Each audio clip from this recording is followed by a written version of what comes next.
One of the things that I did every year was have a guy come in and speak to our team about character. He was an ex-Colt player who's now a high school coach, and his name is Joe Ehrmann. He does the best job of anyone I've been around talking about character and building yourself into a great young man. And because you're my team tonight, and because we're kicking off the high school football season, we're also going to have Joe Ehrmann talk to you about building character. Next man you'll hear from is my friend, Joe Ehrmann. Thank you. It's a tremendous pleasure to be part of Tony's team today, and it's a wonderful honor to be able to speak to you, players from across this country. See, I think as players today, you represent the hope. You represent the hope of your families, of your communities, and of this country. And I want to thank the coaches for bringing their players here today as well. I'm not sure there's a more important citizen in America than coaches across this country. Coaches have the power, the platform, and the position to help mold and shape the character of the future of this country. And with that privilege comes a tremendous responsibility. See, I think every coach's fundamental purpose is to help boys become men. Boys become men of integrity and character and empathy that will lead, be responsible, and change this world for good. See, I think the single greatest crisis in America today is the crisis of masculinity. There's a crisis about what does it mean to be a man? How do you define masculinity? How does a boy know when he's become a man?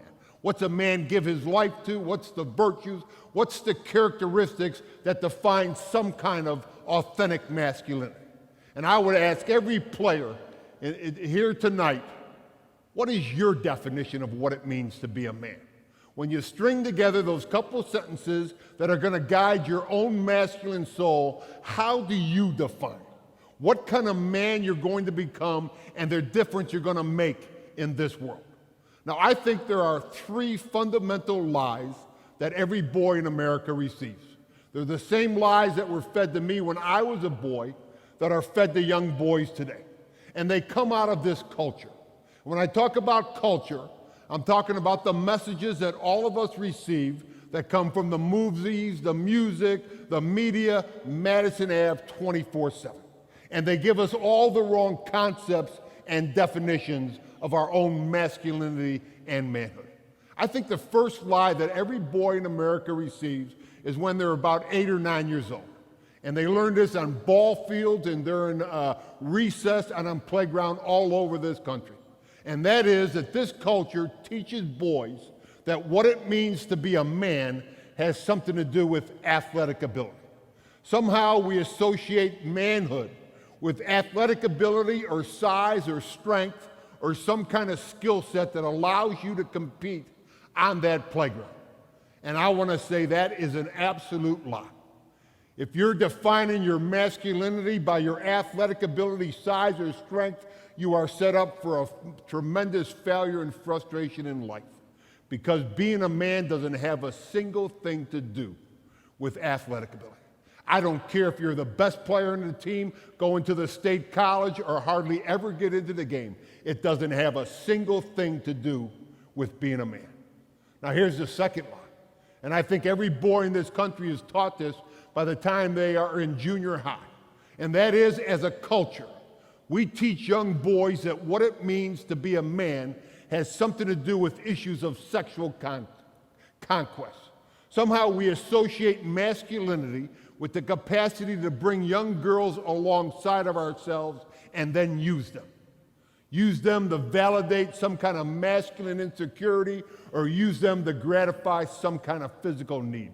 That certainly doesn't make you a man. That makes you a user of other human beings. And then later on, this culture teaches us the third lie of masculinity. And that is, as a culture, we associate manhood with economic success, as though you can measure what a man is based on his job title, his position, his power, or the amount of possessions someone has accumulated. See, here's the problem in this country today. We've got all kinds of boys that have no clear and compelling definition of what it means to be a man. Many of them have never seen it modeled. They haven't been nurtured. They haven't been trained in some kind of authentic masculinity. Boy, this is why coaching is so absolutely critically important. Because how do you use the position and the platform of sports to help boys become men? Now, if those are the lies of masculinity, then what does it mean to be a man? How are you going to define that? Players all over this country, what's your definition? What's that clear and compelling concept that's going to guide you? I want to suggest tonight that there are only two things that define masculinity. There are two criteria and two criteria alone. Now, I learned this right when I was in the middle of my professional career. I was in my 7th seasons with the Colts. And I grew up in Buffalo, New York, and I have 2 sisters and a little brother 10 years younger than me. And when my brother had just graduated from high school, he was getting ready to go to college to pursue his own football career, and that summer I got him a job in training camp with the Colts. I wanted him to come into a professional team, and I wanted him to learn the work ethic of a professional athlete.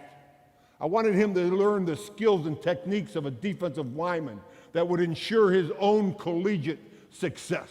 And I'll never forget the very first week of training camp. Middle of July, I was sitting on a taping table, getting my ankles taped for an afternoon practice, when my brother walked up to me with this massive black and blue mark on his chest. Our trainer saw that, sent him to the doctors for a blood test, and that night I got a call from Johns Hopkins Hospital. Bring your brother there right away.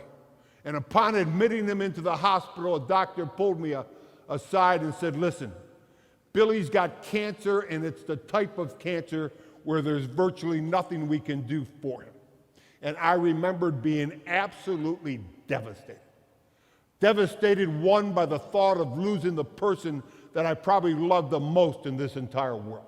And I think I was equally devastated by the reality that when my 18-year-old brother was lying on his deathbed, facing his own mortality with tears in his eyes, I recognized that everything I had invested my life in, my whole concepts about who and what I was as a man, offered my brother no hope or no help whatsoever.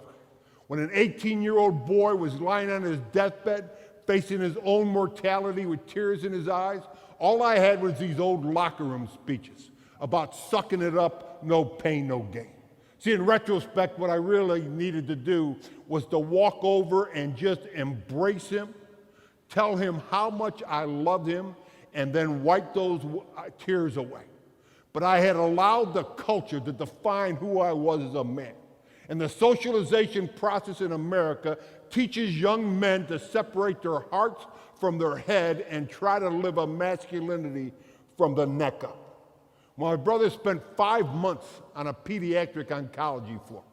5 months I spent in a waiting room with all these other families that had children facing some kind of life-threatening illness.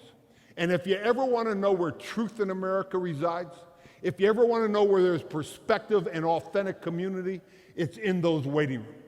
Because in that waiting room, you get a clear perspective about what's really important in life.